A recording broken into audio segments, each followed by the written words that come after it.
Again, so my name is Phil Jun. I'm the chair of the Racial Justice and Equity Commission, and this is the first town hall listening session that, first of 3, that the commission is going to be doing in order for us to engage with the community, find out what the concerns are that the community has. That way we can take that back and we can include that in our report to the mayor as far as recommendations go. So before we officially get started, I'd like to welcome Mayor Gordon to come up and say a few words.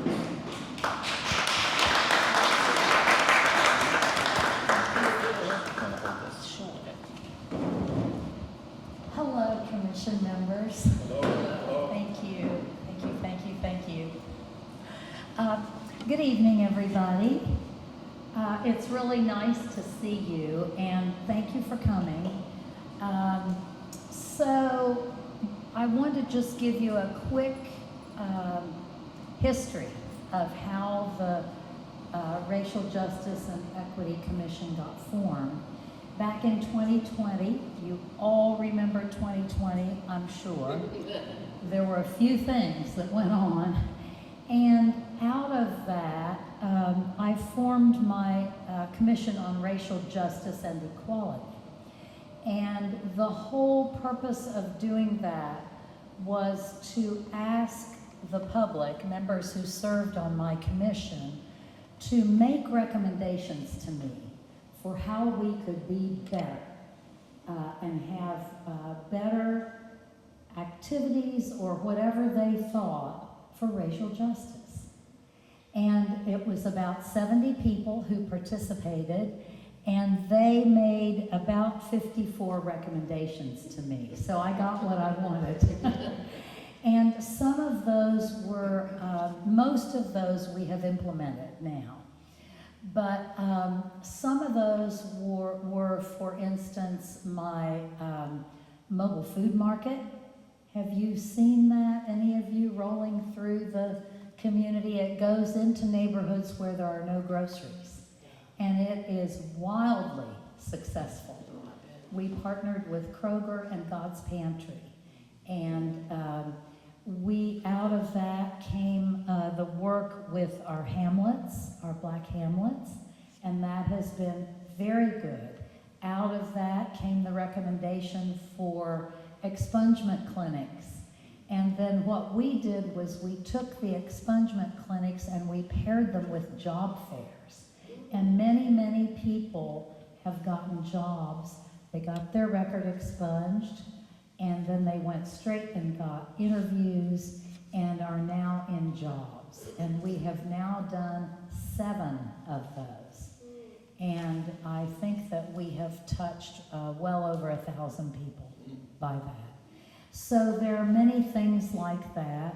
One of the recommendations was to form a permanent Racial Justice Commission, and these are some of our wonderful members up here who've agreed to work on these kinds of things. So we want to hear from you. This is a public listening session, and I appreciate all of you for coming. You may have some ideas for us, or things that you've seen that you think could be different, those kinds of things. So thank you all for coming, and thank you very much, Phil. I appreciate your work. Thank you. Do you want this back? Okay. All right. Thank you. Thank you very much, Mayor Gordon. And also, I want to take this moment really quickly. Oh, Sue, first, I'd like to acknowledge Tyler Morton, a council member that just walked in to join us today as well. I'd like to take a moment for each of the commission members to also introduce themselves and say why they decided to be a part of the commission. And actually, we can start with Commissioner Adair. Greetings. Welcome to the Lyric also. I serve as 2 heads today. I'm the executive director here, so first of all, I appreciate you being in our beautiful space. I'm on the commission because, of course, just listen to the term, the name of it, racial justice and equity. That's what I'm about. I'm about love. I'm about supporting people. I'm about removing barriers, providing opportunities, being an advocate. And so this platform that the mayor came up with, of course, I want to be a part of that and get some work done and actually not talk about it, but do it. And I'm passing the mic now.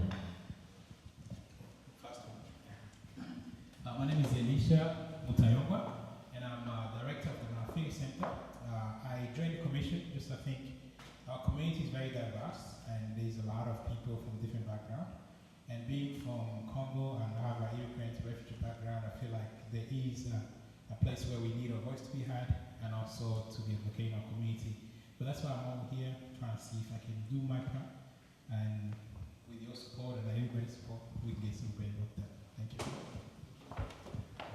I am Seth Church. I wear a lot of hats in the community. So I am a lawyer here in town at Dinsmore and Shoal. I'm also the president and chairman of the board of directors of an organization called AVOL Kentucky that does HIV/AIDS mitigation and also generally assists medically vulnerable individuals with housing, healthcare, those kind of things. So I think all of my hats fit very well, and I think that became apparent to the folks that put this commission together.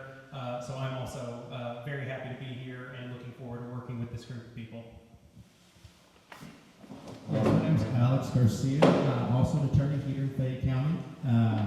I actually work at Fayette County Public Schools, in which I work a lot with equity issues that are across our district, which we have a lot of. And so part of that work is, being in the community. And so this commission, I feel like I bring a different perspective to it. I grew up in Los Angeles, which we had our own set of issues.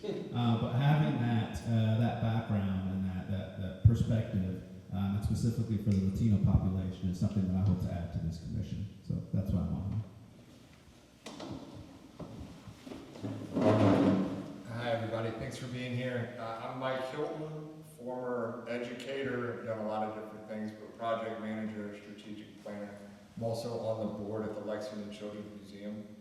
But right down deep to my core, I have 2 teenagers, and that educator life never left me, and I'm a huge believer in playing an active role in building the community that you're going to hand to the next generation.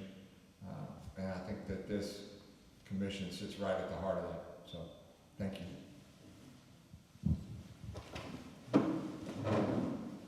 Hi everyone, my name is Brian Conlon, and like what the gentleman before me said, I think we all have a passion and a drive to improve the community and create opportunity. A little bit about myself: I am a farm manager here in the thoroughbred industry of the world. I also represent Fayette County Farm Bureau in their educational efforts. I partner with an organization called KIMI, providing internship opportunities and creating that educational background in agriculture, and that's a little bit about my background and why I'm here today. Good evening, everyone. My name is Kennedy Wells. Appreciate seeing everyone here tonight. I actually work for a company here in town called Associations International, and my reason for coming on board with the RJEC is to just see Lexington be the best possible city that it can be. I know that this work contributes to that, so I appreciate the opportunity to be a part of that. Hello everyone, my name is Makayla Sellers and I'm an educator. I spent 13 years in brick and mortar, and then when COVID hit, I went online.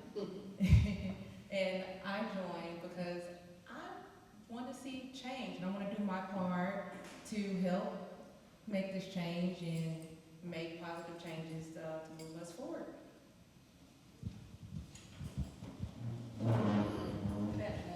My name is Charlotte Turley, and I'm a retired educator.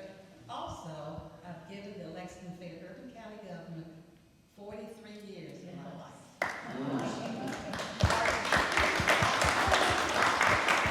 Part-time and full-time. So I love this city, and I wanted to stay involved with the community, and I have a passion for housing. So I do a lot with the housing and the gentrification. So I want to continue my work with the city. Again, my name is Phil Junn. I'm the current elected chair of the commission.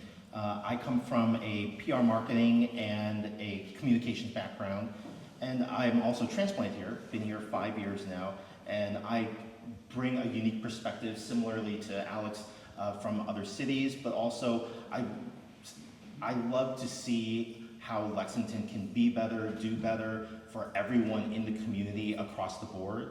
And I think that Lexington is at a point where those changes can be made easily, as opposed to some of the larger cities where there's a lot of red tape that you have to go through. So this is one of the reasons why we have this listening session today, because we'd like to hear from you. So just so you know, a part of what the commission does is, the commission is split up into 5 subcommittees.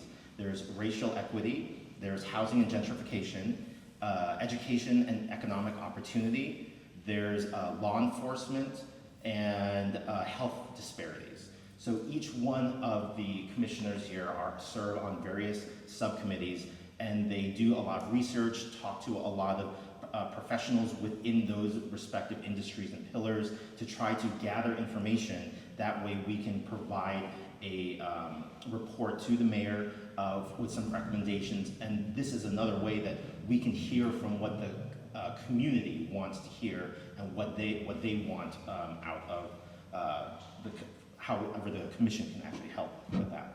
So I'll go through the process of what we're going to be doing. This is basically going to be a listening session, because we are here to just take in all the information and talk to all the right people, write a report, and give recommendations. So because none of us actually sit within LFUCG in the various divisions that they have there, we actually won't be able to address any of the concerns, but we are taking all of those in so we can bring it to the right people.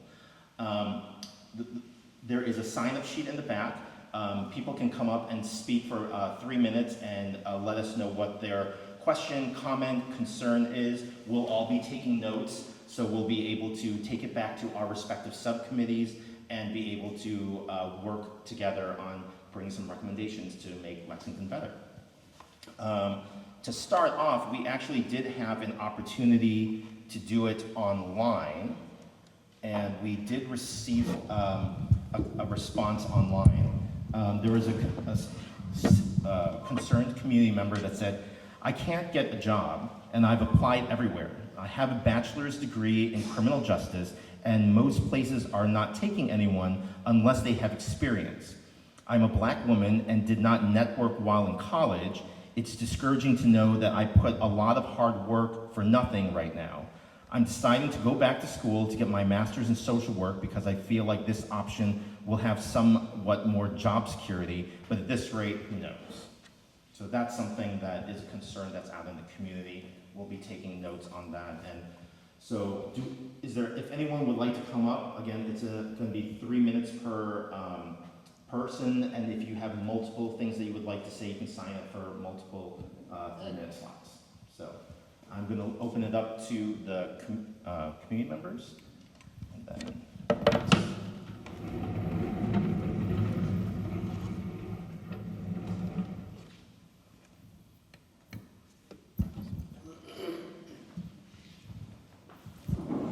or I can bring the mic to you. Basic public speaking is one of the scariest things. Except for Terry. It's scary for me as well. Good evening, how you guys doing? My name is Terry Dunford. I do a lot of work in the community as it relates to grassroots. Sit on the boards of nonprofits. I work in the mayor's office for the crisis response team. And one thing we're noticing is, well, I'm noticing, because we do a lot of work in probably every district in the city.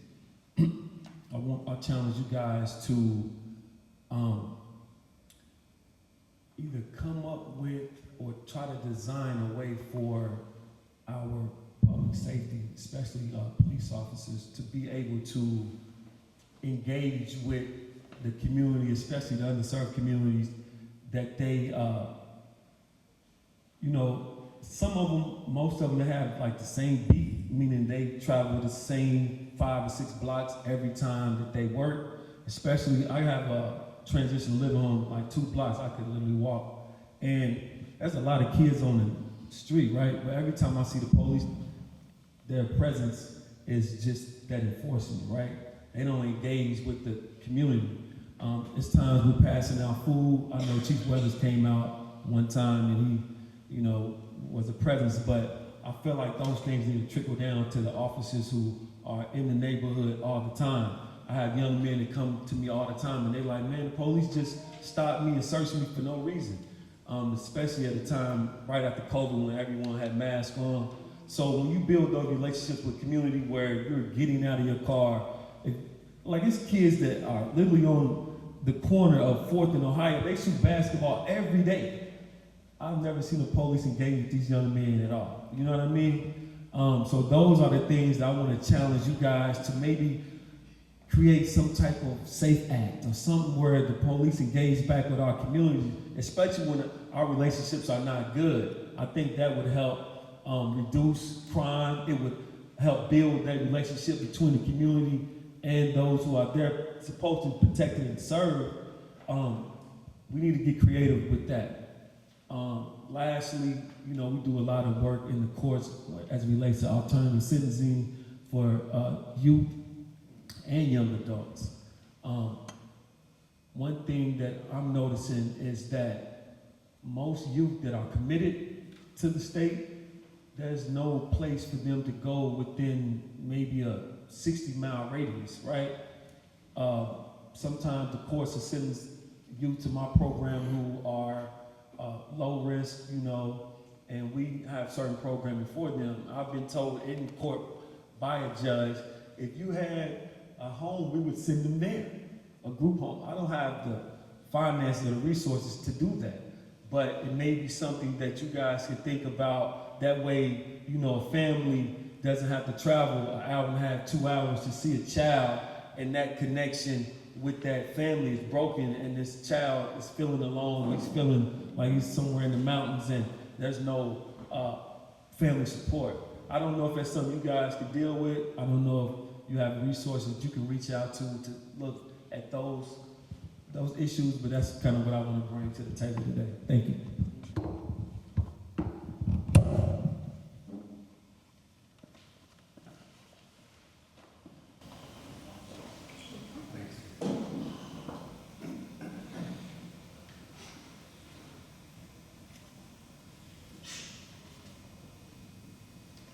Anyone else?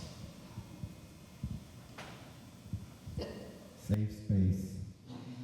Safe space. You're in the lyrics, so we get to talk about any and everything. And that's why I had the commissioners come out and engage with all of you, because we had some time to do that. That way you could feel a little more comfort, because you've spoken to all of us to a certain degree and had a conversation. Do you feel safe to be able to bring up any other concerns that you might have, small or large?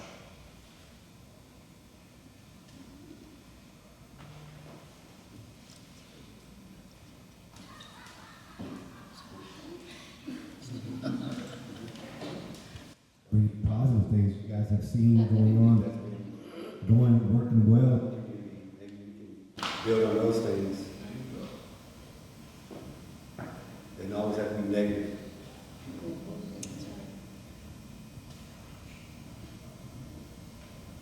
Have you all been aware of the expungement clinics and the mobile food market, those programs that came out of the task force and the commission? We didn't know. Yeah, those are there are some very positive things that have come out of the commission. Those two being probably some of the bigger ones and more recent ones that have been enacted. And I believe, so Sierra Coleman is in the back as well as Brandis Beaumont. The two of them are actually our liaisons with LFUCG. And they actually are planning for 3 more expungement clinics to go on this year. I believe each expungement clinic, you have to sign up to be a part of it, and there's like about 100, Sierra, is it 150 people that can sign up to be a part of it? We take registration for up to 100 people, and then we allow walk-ins. Yeah. So it's been actually great, and as it's evolved, as the mayor said, that they've actually partnered with a lot of job fairs. So organizations like Jubilee Jobs have come in, and they're actually coming to kind of help out. And as soon as the people have had their records expunged, they go right over there and start talking to people about getting right to work. So they get to do everything all like a one-stop shop. And I think there's another program that has to do with clothing, look good, feel good. I think they are also a part of it, where they help everyone provide clothes for them so they can go to an interview and look good, feel good, bring that confidence up while they're in the interview. So the expungement clinic is something that has gone from one small thing, and a lot of community partners have been brought in to make it a lot bigger. That way it's become, as the mayor said, kind of a one-stop shop to do everything while you're there. So it makes it a lot easier for everyone. Are there any other concerns or comments? Something else you'd like to see? Yeah, I'll say something. I think the commission obviously does amazing work. You give me the mic. I think the commission obviously does amazing work, but I think one thing that we could help further is letting people know about that work and how we can help. So I don't know if that's, setting up a booth at TNL or something like that.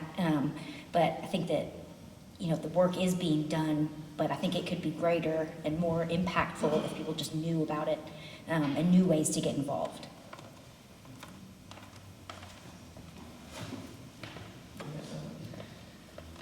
Admittedly, my experiences with some of your all's events is quite limited, but I was very pleased to see how many interpreters were present at one of the job fairs, as language access is really, really important, and we have an ever-growing immigrant community in Lexington, and especially finding jobs and being able to keep a job is really challenging if you have limited English abilities, and whatever we can do to support those members of our communities who English is their second language or they've really struggled to learn, I think is a really important piece of our community in general and all of Lexington if we can maximize language accessibility and help those community members as much as possible.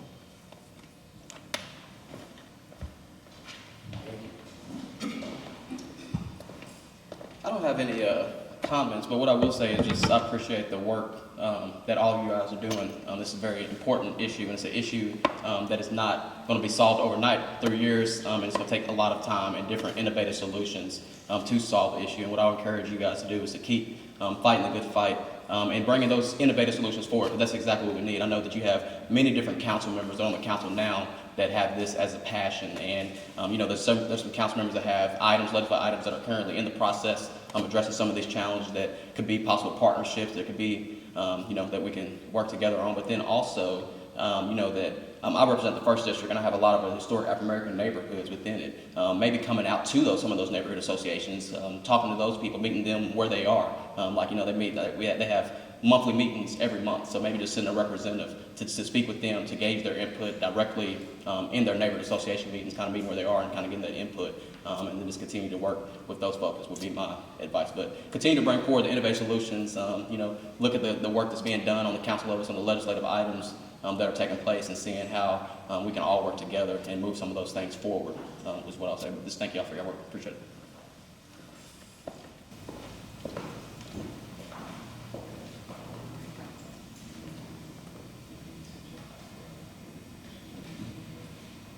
I'm also excited about the new transportation downtown. I think that's a very great idea and innovation, because especially if you want to have good times, Lexington is a small city, but also getting to the area where, we have a lot of people here. I think having that transportation that facilitates, can move up downtown and then still be comfortable going to, to the distillery district, come back to downtown area, I think that's a very great idea. Lexington is implementing. I hope we can see more of those, and just want to make that happen. Anybody try it?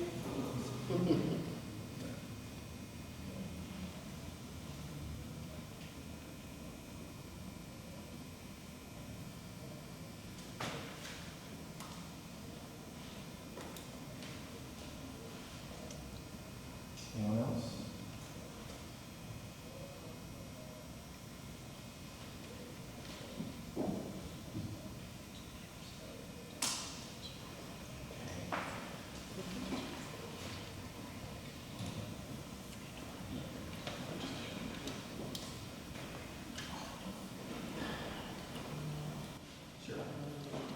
So quiet.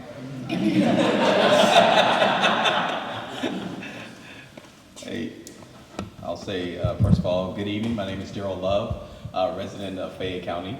And also, I have the pleasure of working for Bluegrass Care Navigators. And one of the roles that I do is to help seniors within our area and those other families that are facing that end-of-life type of situation have access to services.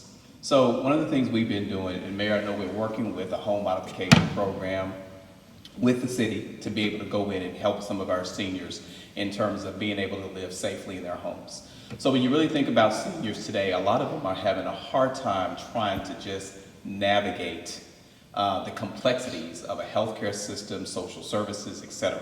Now, I think one of the things that we do have our senior citizen centers that have been a great hub. We have AARP, which is actively working in our community to be able to help those individuals. But I think one of the things that we can always do is continue to strengthen the ways in which we connect with the seniors within our area and giving them the necessary resources on how to continue to live safely within their homes, but also to be able to access the services that they need.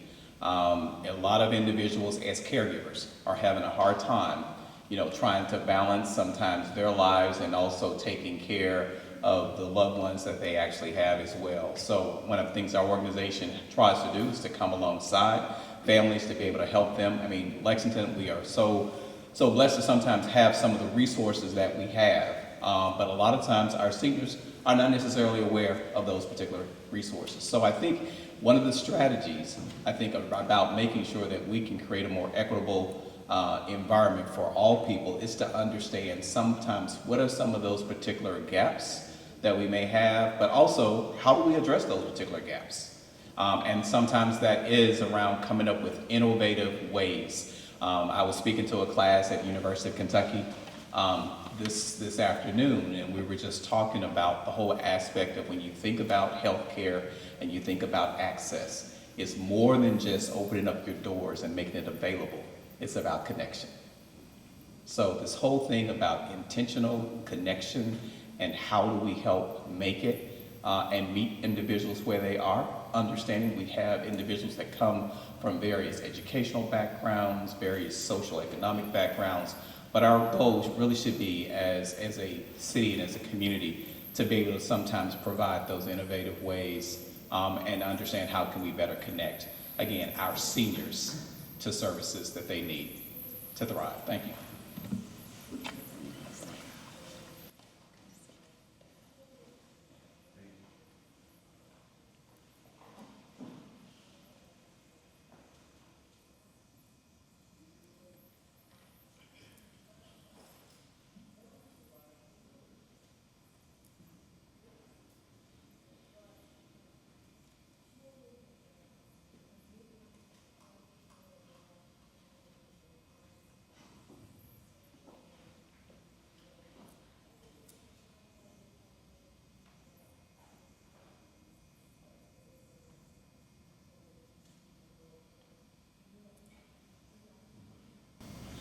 What we call wait time in schools. As a teacher, as a former teacher, you have to wait. I guess since it's quiet, Christian, can you tell us about this room and the exhibit, just so people can stick around if they like it?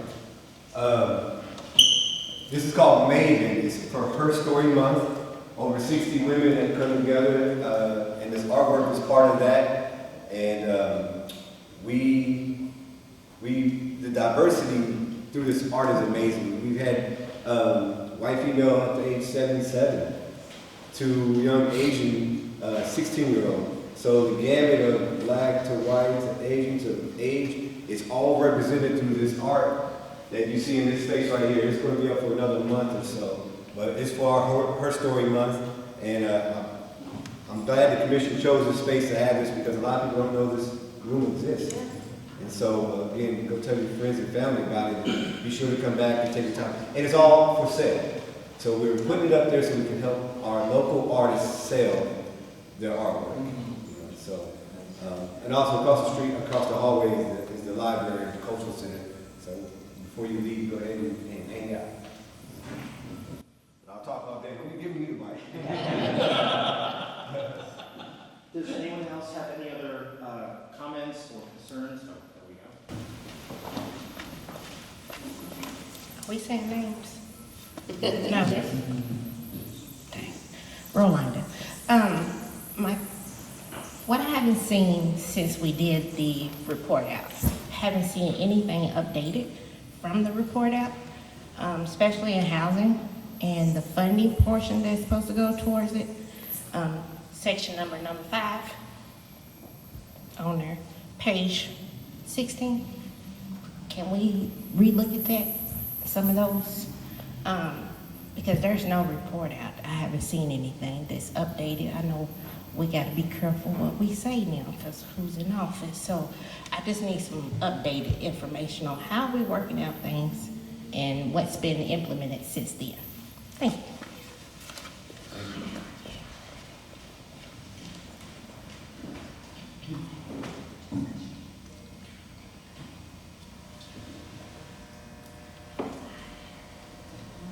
Okay. Anyone else? So I will, Yeah. One more thing, I think I wanna, I know my previous comment, I think as Lexington keep growing, I just want everybody to have open mind on how we engage in our community, and how we interact with our neighbor. Just because if we, people that come from a big city, we are not a big city, but I think we have the big, maybe we can implement a big space vibe or heart, where we just interact with the neighbor, be aware of what's happening and be involved in those parts, like if it's events, festival, or anything like that. I think as big as Lexington is, I feel like we're still isolated, in our own neighborhood, in our own areas. So just be open-minded and be involved and just, celebrate the value, the culture, the heritage of these things. And come to Swahili Day. I want to thank you all for coming to our first town hall listening session. Commissioners are going to hang out a little bit so you can talk to us one-on-one. If there are certain things that you want to express to a specific or just a one-on-one person as opposed to doing it on the mic, because the mic can be a very intimidating thing. Or the other option is that outside at the table, Sierra and Brandis are manning a table that has 5 separate buckets, one for each of the subcommittees that I mentioned to you. There are color-coded note cards there. That's also something where you can fill something out and put it in the correct bucket, and then it will be circulated to the proper subcommittee, so we can take any and all recommendations, comments, questions that way, or you can speak to one of us here today. So thank you so much for coming. As I said, the commissioners are going to be here for a little bit, so please stay, hang out, enjoy the art here, and get to know some of the commissioners.